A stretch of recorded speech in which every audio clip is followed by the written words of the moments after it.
Здравейте, скъпи приятели!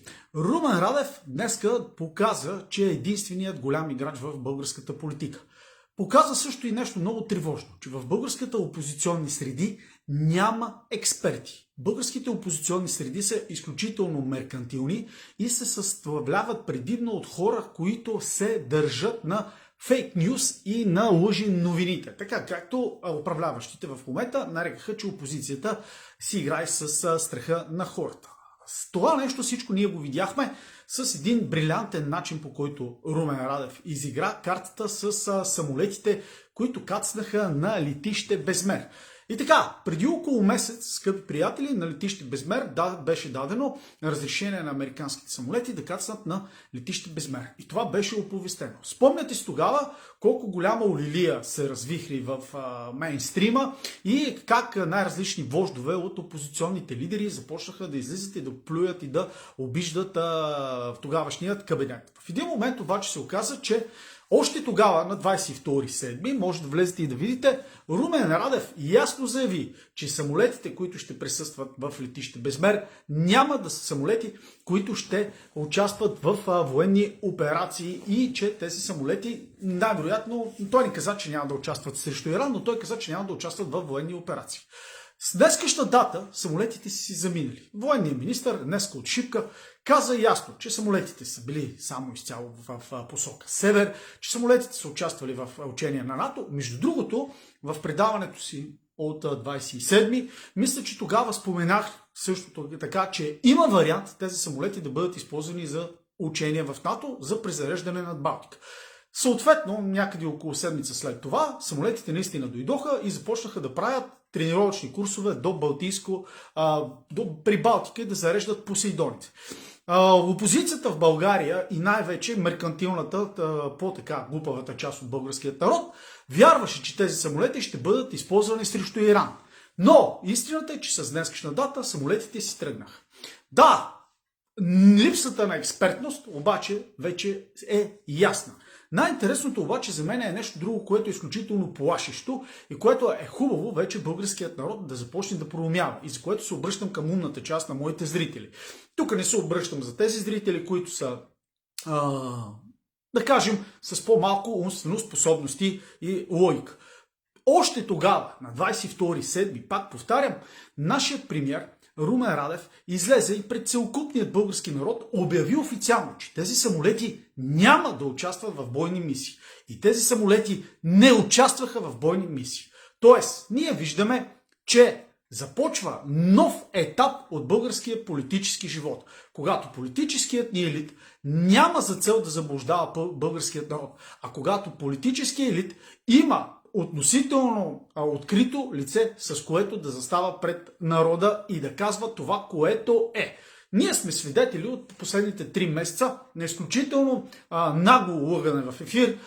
Примера за заплатите от преди няколко дни, активното мероприятие на ППДБ беше също показано. Но истината е, че това управление иска да работи с лице към хората. Защо?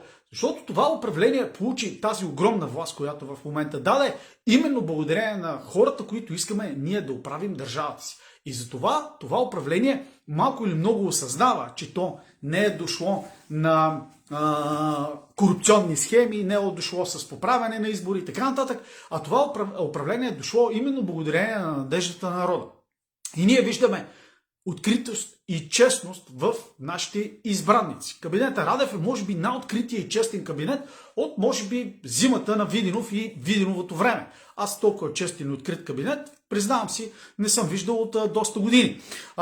Става въпрос за това, че те казаха, че самолетите няма да са с бойна цел, още тогава на 22 юли, Радев го заявява и самолетите си тръгват с абсолютно същото заявление. Самолетите не са пътували на юг, самолетите са летяли само над приятелски държави, самолетите не са участвали в бойни мисии, самолетите нямат нищо общо с иранският казус.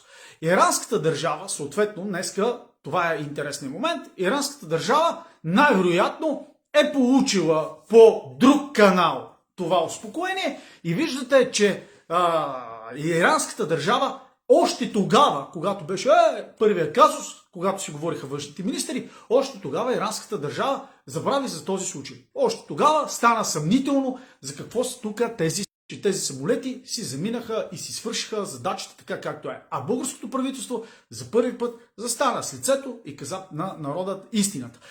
Тук обаче се вижда и нещо друго. Критическата общност на опозицията реално погледнато е създадена от кибици, псевдоексперти, драскачи във Фейсбук. Извиняваме се, малко техническо прекъсване. И така, излезе и истината, че експертната общност на нашата опозиция няма нищо къде. Меркантили, хора с елементарни познатия. Аз, както обичам да казвам, алтернативната експертна общност има ниво на овчар. И даже нивото на овчар е много голямо. Защото ако на тези хора им дадеш 2 бали с сино и една овца, експертите в България, които са в момента плюят против Радов, са на толкова високо ниво, че ако им дадете една овца с 2 бали сено и ги накарате да нахранат овцата, те ще почнат експертите да ядат сено, да уморят овцата от глад и това е. И ще се оплакват, че нямат мляко. Толкова за капацитета на българските експерти. Това се видя много ясно. Защо? Защото в политическото говорене нито един експерт, освен време напред в YouTube, не допусна възможността, че аджиба може и да е военно учение, заради което ще ни трябват.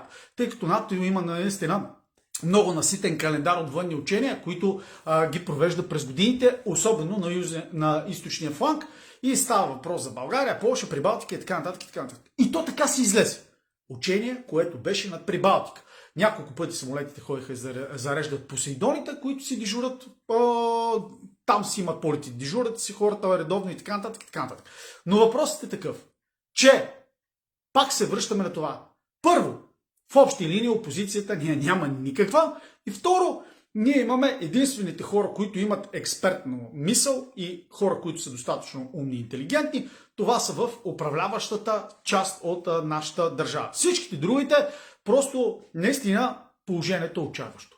Така че на следващите избори помислете си внимателно за кой ще гласувате, за да дали тези, които ще уморят овцата от глад, или наистина ще идете да гласувате за някаква нормалност, да започнем да виждаме. Но нищо лошо.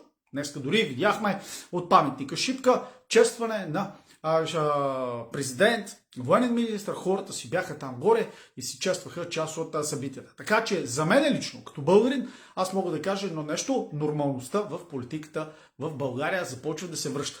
Това съответно модела, който беше стария мафиотизирания модел, не го иска да го възприеме и втяга всякакви хора да го атакуват. Но истината е много простичка.